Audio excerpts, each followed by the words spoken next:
Hi hello नमस्कार, मी कादंबरी आणि माझ्या नवीन ब्लॉगमध्ये तुमचं खूप सारं स्वागत. खरं तर आता हे ब्लॉग सगळे मी लेट पोस्ट करते कारण गावाकडं काही वेळ मिळाला नाही.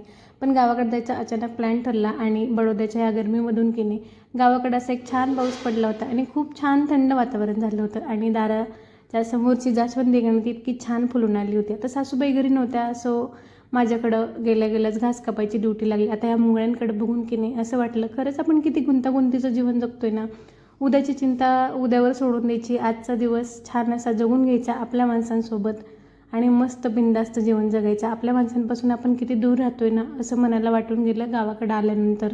आणि असं इतकं छान वातावरण तयार झालं होतं. त्याच्यानंतर मग मी मोर्चा वळवला घरातल्या साफसफाईकडं. आता किचनमधले खूप सारे डब्बे आणि भांडे खराब झाले होते, सो म्हटलं चला आपण अगोदर हे साफ करून घेऊयात. आता सासूबाई घरात नाहीत आणि मी गावाकडं असं पहिल्यांदाच झालं होतं. मनामध्ये खूप सारा गोंधळ होता, घरातल्या खूप काही वस्तू सापडत नव्हत्या. पण आता हे साफसफाईनं सगळं सॉर्ट आऊट झालं आणि हे असं अगदी छान किचन तयार झालं. कालचा थकवा आणि साफसफाई मनाला खूप थकवा आला होता, तो हळदीचं दूध घेतलं आणि आराम केला. चला भेटू आपण पुढच्या नेक्स्ट ब्लॉगमध्ये. तोपर्यंत बाय.